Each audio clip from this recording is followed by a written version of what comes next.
আপোনালোক হয়তো বহুতো গছ-গছনি দেখিছে আৰু কিছুমান গছ-গছনিৰ ফলো খায়। আপোনালোক জানে যে গছ-গছনি আমাৰ জীৱনৰ কাৰণে কিমানে ইম্পৰ্টেণ্ট। কাৰণ হল গছৰ পৰা পাওঁ আমি অক্সিজেন। কিন্তু বন্ধুসকল, এনেকুৱা কিছুমান বিষাক্ত গছ-গছনি আছে যে সবতকৈ বিষাক্ত গছ বুলি ৱৰ্ল্ড অফ গিনিজ বুকতো নাম দৰ্জ কৰিছে। আৰু এটা এনেকুৱা বিষাক্ত গছ আছে যে যিটো কোনো জীৱ-জন্তুৰ ওপৰত প্ৰভাৱ নকৰে, কিন্তু জীৱ-জন্তুবোৰৰ শৰীৰত আৰু গাখীৰত প্ৰভাৱ কৰে। এই গছৰ কাৰণে আমেৰিকাৰ ৰাষ্ট্ৰপতি আব্ৰাহাম লিঞ্কনৰ মাৰ মৃত্যু হৈছিল। আহা ভালদৰে জানি লওঁ এই বিষাক্ত গছ-গছনিবোৰৰ বিষয়ে।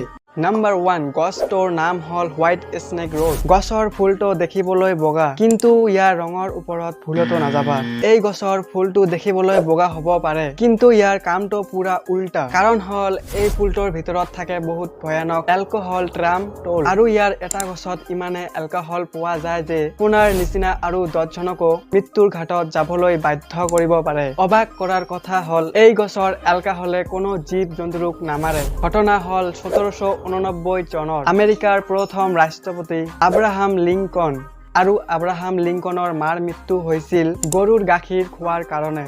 এতিয়া হয়তো আপোনালোক ভাবিছে যে গৰুৰ গাখীৰ খালেনো কেনেকৈ মৰিব পাৰে। আমিওতো খাওঁ আৰু ডক্তৰক খাবলৈ দিয়ে, কাৰণ গাখীৰত থাকে বহুতো পৰিমাণে কেলছিয়াম।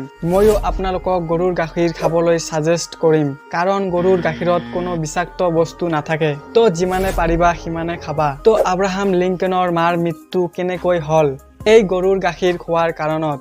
নিশ্চিত হৈ শুনি থাকা, মই কৈ আছো যে আব্ৰাহাম লিংকনৰ মাৰ মৃত্যু কেনেকৈ হৈছিল। আপুনি জানেনে আব্ৰাহাম লিংকনৰ মা যিটো গৰুৰ গাখীৰ খাইছিল, সিটো গৰুৱে এই ফুলটো খাইছিল, আৰু ফুলটোৰ বিষবোৰ গৰুৰ ওপৰত প্ৰভাৱ কৰা নাছিলেই ঠিকেই, কিন্তু গৰুৰ শৰীৰত আৰু গাখীৰত বিষটো মিহলি হৈ গৈছিল, আৰু মিহলি হৈ যোৱাৰ কাৰণত গৰুৰ দুধবোৰ খোৱাৰ কাৰণে আব্ৰাহাম লিংকনৰ মাৰ মৃত্যু হয়। আপোনাৰ ঘৰৰ ওচৰত এনেকুৱা গছ যদি কত দেখিব পায়, তো গৰু ছাগলীক যাবলৈ নিদিবা। সিহঁতৰ তো কিছু নহব, কিন্তু আপোনাৰ মৃত্যু নিশ্চয় হ'ব। নাম্বাৰ 2, গছটোৰ নাম হল মাৰ্চি নীল ট্ৰী। এই গছটো ফ্লৰিডা আৰু কাৰিবিয়ান সাগৰৰ ওচৰত এই গছটো দেখিবলৈ পোৱা যায়। আৰু অবাক কৰাৰ কথা হল যে এই গছটো ৱৰ্ল্ড অফ গিনিজ বুকতো নাম দৰ্জ কৰিছে সবতকৈ বিষাক্ত গছ হিচাপে। ইয়াৰ দ্বাৰা আপোনালোক জানিব পাৰে যে এই গছটো কিমানে বিষাক্ত আৰু ভয়ানক। আপোনালোক যদি ফ্লৰিডাত কেতিয়াও ফুৰিব যায় তো দেখিবলৈ পাবা যে গছবোৰৰ ওচৰত সাইনবোৰ্ড লগাই দিয়া আছে, আৰু সাইনবোৰ্ডত পৰিষ্কাৰকৈ লিখি দিয়া আছে যে গছটো বিষাক্ত বুলি, আৰু গছটোৰ ওচৰত যাবলৈ বাধা আছে। এই গছটোৰ ফল দেখিবলৈ আপেলৰ নিচিনা, কিন্তু সাইজটো হল বগৰীৰ নিচিনা সৰু। কাৰণ হল এই ফলৰ ৰস যদি আপোনালোকে খায় আৰু টাইমতে হস্পিটাল লৈ নাযায়, তো আপোনালোকৰ মৃত্যু ক্ৰান্তি হ'ব। এই ফলটো কিছুমান লোকে বেয়া কামতো ব্যৱহাৰ কৰে। ইয়াতকৈ অবাক কৰাৰ কথা হল যে এই গছটোৰ ফলেই নহয়, পাতবিলাকো বিষাক্ত। আৰু এটা জৰুৰী কথা, কেতিয়াও যদি বৰষুণ আহে তো এই গছৰ নিচত নাযাবা।